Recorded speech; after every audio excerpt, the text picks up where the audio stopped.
اور برطانیہ ایک ڈفرینٹ ملک ہے, ڈفرینٹ حالات ہیں, ہمارے ملک کے ڈفرینٹ حالات ہیں, لیکن اس کے باوجود بھی میں سمجھتا ہوں کہ آپ ٹھیک کہہ رہے ہیں کہ زیادہ ہمیں تقریروں کے بجائے اور زیادہ جلسے جلوسوں کے بجائے عمل کے اوپر یقین رکھنا چاہیے اور ڈیلیور کرنا چاہیے تاکہ لوگوں کو انصاف مل سکے. شیخ رشید صاحب کے اوپر ایف آئی آر ہوئی کہ سعودی عربیہ میں جو گالم گلوچ چیزیں ہوئی اس میں ان کا قصور تھا, ان کی بیل ہو گئی؟ جی, ان کی ضمانت ہم نے ہائی کورٹ سے کروائی تھی. واقعہ سعودی عربیہ میں اور ان کے خلاف ایف آئی آر پاکستان میں, یہ کیسی منطق ہے؟ یہ بدقسمتی ہے کہ ہمارے یہاں جو حکومتیں بنتی ہیں, پولیٹیکل گورنمنٹس جو ہیں, وہ ایک دوسرے کے خلاف پولیٹیکل وکٹمائزیشن کرتی ہیں. تو یہ بھی ایک پولیٹیکل وکٹمائزیشن کی ایک بڑی بدترین شکل تھی کہ آپ ایک مسجد نبوی صلی اللہ علیہ وسلم میں ہونے والے واقعے کو بنیاد بنا کے آپ پاکستان میں موجود سیاسی شخصیات کے اوپر پرچے درج کرتے ہیں. پاکستان کے اندر شہباز گل کی مثال دیتے ہیں, ان کو گرفتار کر لیا گیا, اس سے قبل مطیع اللہ جان اغوا ہوئے, بے شمار چیزیں ہوئیں. شہباز گل کو گرفتار کر کے پھر کہا گیا کہ اس کے ساتھ جنسی زیادتی ہوئی. یہ الیگیشن ہے, لیکن اس کے کوئی ابھی تک شواہد نہیں ہے, کوئی ایسی چیز نہیں ہے کہ یہ واقعی ایسی بات ہوئی ہے. اگر یہ بات ہوئی ہو تو یہ انتہائی ناقابل معافی جرم ہے, اس لیے کہ کسی کو بھی آپ خواہ اس نے کتنا, شہباز گل نے جو کچھ کہا وہ انتہائی قابل مذمت ہے, میں اس کو سپورٹ نہیں کر سکتا بینگ پاکستانی, لیکن کوئی شخص بھی ہو, کتنا گرہانہ جرم اس نے کیا نہ کیا ہو, جب وہ کسٹڈی میں ہے تو اس کے ہیومن رائٹس کا خیال رکھنا اداروں کی ذمہ داری ہے. ناظرین, ہم یہاں پہ چھوٹی سی بریک لیں گے اور بریک کے اس پار سردار عبدالرازق میرا ساتھ دیں گے. J7 گلوبل اسلام آباد انٹرنیشنل ایئرپورٹ سے 2 کلومیٹر, موٹر وے M1 اور M2 سے 500 میٹر کے فاصلے پر, جبکہ 0 پوائنٹ اسلام آباد سے 15 منٹ کی مسافت پر پہلا کثیر منزلہ ہوٹل, جہاں آپ کو ملے منافع بخش سرمایہ کاری کا بہترین موقع. صرف 25% ڈاؤن پیمنٹ اور 14 آسان اقساط پر فلی فرنشڈ 5 اسٹار ہوٹل کے مالک بنیں. سرمایہ کاری اور مزید معلومات حاصل کرنے کے لیے رابطہ کریں.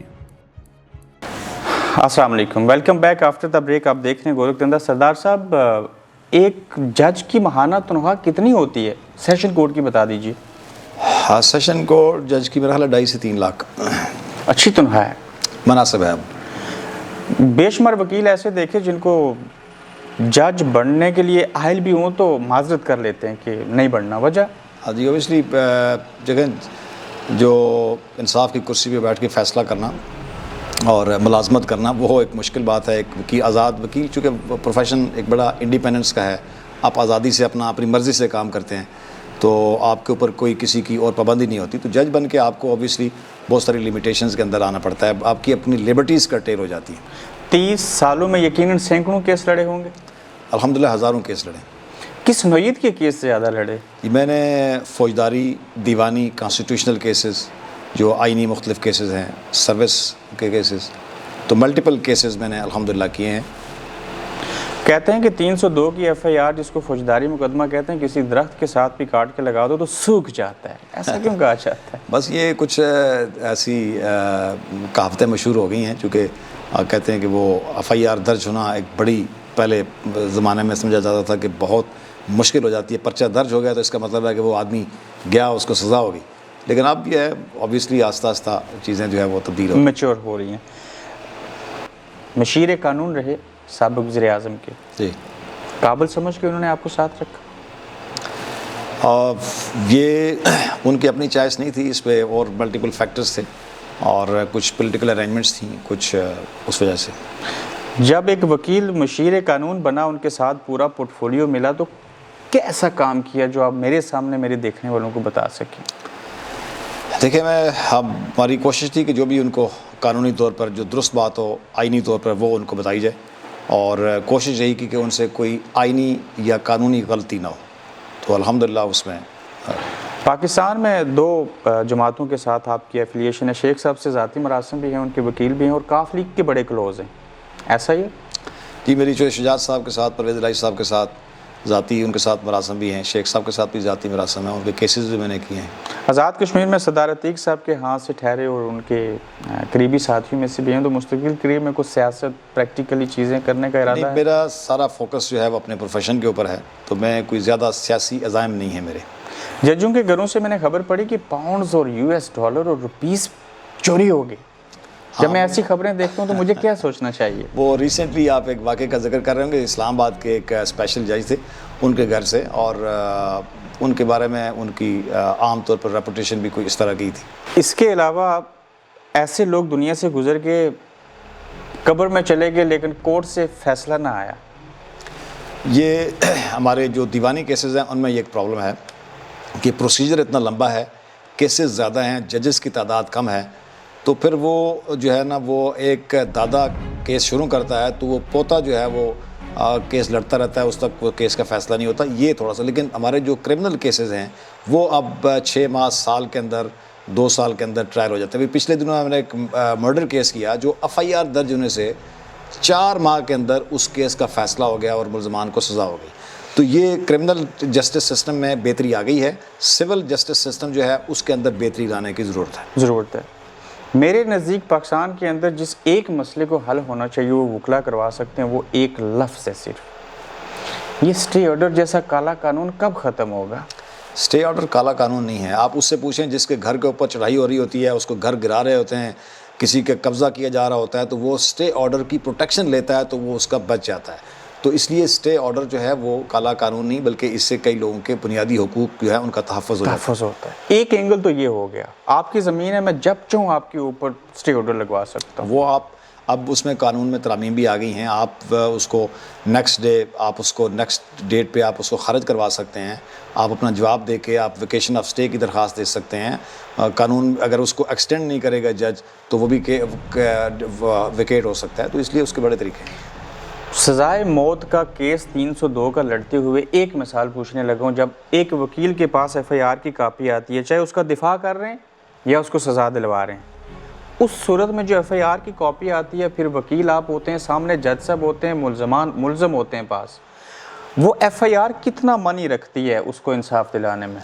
دیکھیں FIR تو ایک بنیادی ڈاکومنٹ ہے جو آپ جس کے اوپر اس فاؤنڈیشن ہے اس کیس کی، جس کے اوپر اس کیس نے اس کی عمارت نے کھڑا ہونا ہوتا ہے۔ تو FIR کی بڑی امپورٹنس ہوتی ہے۔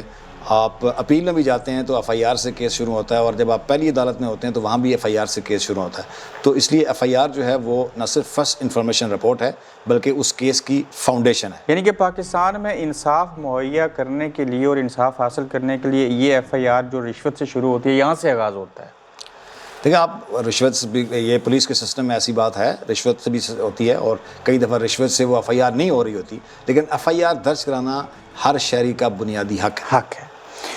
فرسٹ انفارمیشن رپورٹ لکھنے والا تفتیشی افیسر ہوتا ہے یا محرر ہوتا ہے۔ بطور وکیل جواب دیجیے گا کہ اس کا مطلب یہ ہوا کہ ایک محرر اور ایک تفتیشی جو ہے وہ سپریم کورٹ کے جج سے زیادہ معنی رکھتا ہے۔ معنی تو نہیں رکھتا، لیکن وہ ایک بنیاد رکھتا ہے جس کے اوپر پھر اس کا آگے پوسٹ مارٹم ہوتا ہے۔ اس FIR کا، جیسے آپ ایک ڈیڈ باڈی کا پوسٹ مارٹم ہوتا ہے، اس FIR کا بھی پوسٹ مارٹم ہوتا ہے، ایویڈنس آتی ہے، جرح ہوتی ہے، بڑا لمبا اس میں چلتا ہے۔ پھر اس کے بعد وہ اگر اس میں کوئی ورتھ ہوتی ہے تو وہ کنوکشن تک جا سکتی ہے، اگر اس میں ورتھ نہیں ہوگی تو وہ ملزمان جو ہے بری ہو جائیں گے۔ کتنے لوگوں کو پھانسی گاڑ تک پہنچایا آپ نے؟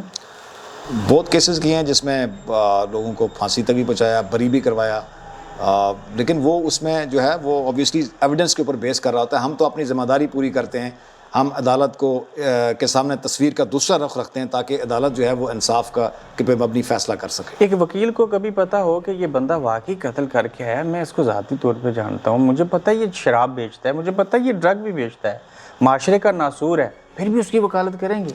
اس میں 2 باتیں، ایک تو یہ آپ کے اپنے اوپر ہے، آپ ریفیوز بھی کر سکتے ہیں جی کہ میں یہ کیس مجھے جو کہ پتہ ہے میں نہیں کرنا، کبھی آپ نے ریفیوز کیا؟ لیکن کبھی کلائنٹ آپ کو یہ نہیں بتاتا کہ میں یہ کر کے آیا ہوں، ایک تو یہ ہوتا ہے۔ دوسرا، وکیل کا ذمہ داری جو ہمارے لیگل پریکٹیشنر ایکٹ کے تحت بھی ہے، وہ بھی یہ ہے کہ اگر آپ کو کوئی اپنا کیس پیش کرتا ہے لا کے اپنا موقف، تو آپ کی ذمہ داری یہ نہیں ہے کہ آپ نے اس کو سچا اور جھوٹا ڈکلیئر کرنا ہے، آپ کی ذمہ داری اتنی ہے کہ وہ اس کے موقف کو قانون کی روشنی میں عدالت کے سامنے رکھ دینا۔